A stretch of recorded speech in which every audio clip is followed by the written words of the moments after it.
ஒரு அழகான கிராமத்தில் தெனாலிராமன் இருந்தார். தெனாலிராமனுக்கு ரொம்ப உடம்பு சரியில்லாமல் இருந்தது. அவர் வைத்திய செலவுக்கு கூட காசு இல்லாமல் படுத்திருந்தாரு. என்ன பண்ணுறதுனே தெரியாமல் யோசிச்சுக்கிட்டு இருந்தாரு. இதுக்கு மேலே விட்டா ரொம்ப உடம்பு சரியில்லாமல் நான் இறந்து கூட போயிடுவேன்.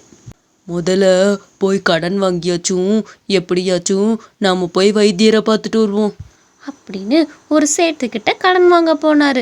அவர் ரொம்ப அதிகமாக வட்டி வாங்குறவர்.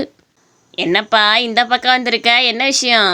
இல்லைப்பா, எனக்கு ரொம்ப உடம்பு சரியில்லை, பணம் வேற இல்லை, அதான் உன்னைய பார்த்துட்டு போகலான்னு வந்தேன். வைத்திய செலவுக்கு கையில் கொஞ்சம் கூட காசு இல்லை. நீ கொஞ்சம் கொடுத்து உதவுனா நல்லாயிருக்கும், அதுக்கு தான் வந்தேன். ஏன்பா, என்கிட்ட அதிக வட்டி இருக்கும், அது உனக்கு தெரியும்ல. உன்னால் எப்படி கடனை தர முடியும்? எனக்கு உடம்பு சரியானதையுமே என்னோட குதிரை இருக்குல்ல, அதை விற்று அது எவ்வளோ காசு வருதோ அந்த மொத்த காசையும் நான் உனக்கே கொடுத்துட்றேன். நீ கொடுத்தது போக உனக்கு அது நிறையா லாபமும் கொடுக்கும்ல, அதில் வர்ற காசை பூரா உனக்கே கொடுத்துட்றேன்ப்பா. கண்டிப்பாக என் குதிரை நிச்சயம் அதிக ரேட்டுக்கு போக வாய்ப்பு இருக்குது. அதனால அது அதிக ரேட்டுக்கு போனாலும் உன் கடனை விட அதிகமான காசு வரும்.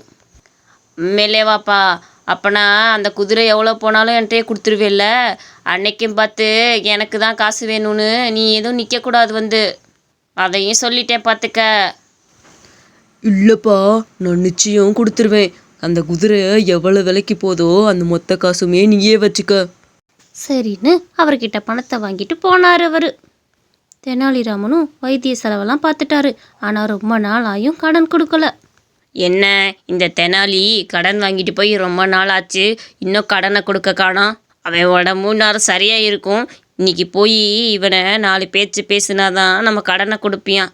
அன்னைக்கு என்னென்ன கதை விட்டுட்டு போனியான், குதிரையை விற்று தரேன் அதை விற்று தரேன்ட்டு. ஏ தெனாலி, தெனாலி வெளியே வாப்பா, வெளியே வா. அடடே, வாங்க வாங்க, உள்ளே வாங்க. ஏன் வெளியவே நின்று கத்திக்கிட்டு இருக்கீங்க? உள்ளே வந்து ஒரு வாய் சாப்பிடுங்க, வாங்க. நான் இங்கே சாப்பிட வரல, என் கடனை கேட்க வந்திருக்கேன். உனக்கு தான் உடம்பு சரியாயிடுச்சுல, எங்கே என் கடன்?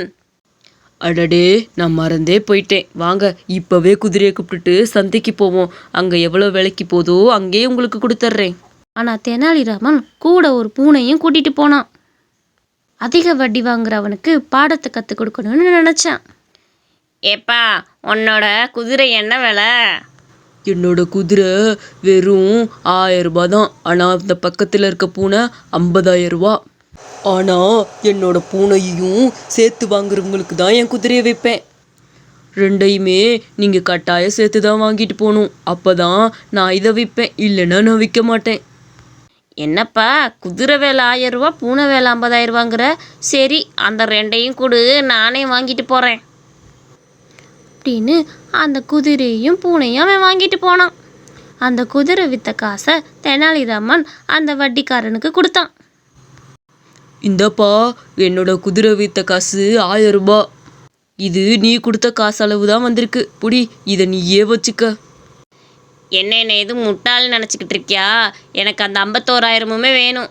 நீ குதிரையை விற்கிற காசு என்னமோ அதை எல்லாத்தையும் என்கிட்ட கொடுக்குறேன்னு சொன்னேல, இது நியாயமா? ஆமாம், நான் குதிரையை விற்கிற காசு தான் கொடுக்குறேன்னே. குதிரை எவ்வளோக்கு நான் விற்றுருக்கேன்? வெறும் 1000 ரூபாய்க்கு தான் விற்றுருக்கேன். பூனை தான் 50,000 ரூபாய்க்கு விற்றுருக்கேன். அதனால நான் குதிரை விற்ற காசை மட்டும்தானே உங்ககிட்ட கொடுக்க முடியும். பூனை விற்ற காசு எனக்கு தானே சொந்தமாகும். நீ பண்ணுறது ரொம்ப தப்பாக இருக்குது தெனாலி. உனக்கே இது அடுக்குமா? வா, ராஜாட்ட இப்பயே போவோம். அங்கே போய் ராஜாட்ட நடந்த பிரச்சனை எல்லாத்தையுமே சொன்னாங்க. ராஜாவும் அவங்க சொல்கிற எல்லாத்தையும் கேட்டுட்டு இருந்தாரு. ராஜா, நீங்களே சொல்லுங்க. குதிரை விற்ற காசை தான் நான் இவருக்கு தரேன்னு சொன்னேன். பூனை விற்ற காசை நான் தரேன்னு சொல்ல கிடையாது. இவர்கிட்ட சொன்ன மாதிரி என் குதிரை விற்ற காசு 1000 ரூபாய் வந்துச்சு. அதை கொடுத்தா இவர் நீ நியாயமே இல்லாமல் நடந்துக்கிறேன்னு சொன்னார். இதை சொன்னால் நான் அவரை ஏமாத்துறேன்னு சொல்கிறாரு ராஜா. நீங்களே இந்த நியாயத்தை சொல்லுங்க பார்ப்போம். எங்களுக்குள்ள என்ன நிபந்தனை போட்டோமோ அதை தானே நான் சரியாக செஞ்சுருக்கேன். தெனாலி சொல்கிறது சரிதானப்பா. அவர் குதிரை விற்ற காசை மட்டும்தானே உங்ககிட்ட தரேன்னு சொன்னான். அதே மாதிரி தான் குதிரை விற்ற காசை கொடுத்துருக்கான். அதனால தப்பு அவர் மேலே கிடையாது. இப்போ நீ காசு கேட்டு அவனை தொல்லை பண்ணுறில, அதுதான் தப்பு அப்படின்னு தெனாலி பக்கம் தீர்ப்ப சொன்னார். தெனாலி தன்னோட தந்திரத்தால் அந்த வட்டிக்காரனுக்கு பாடத்தை கற்பிச்சான். அவனும் ஆடி போய் நின்னான்.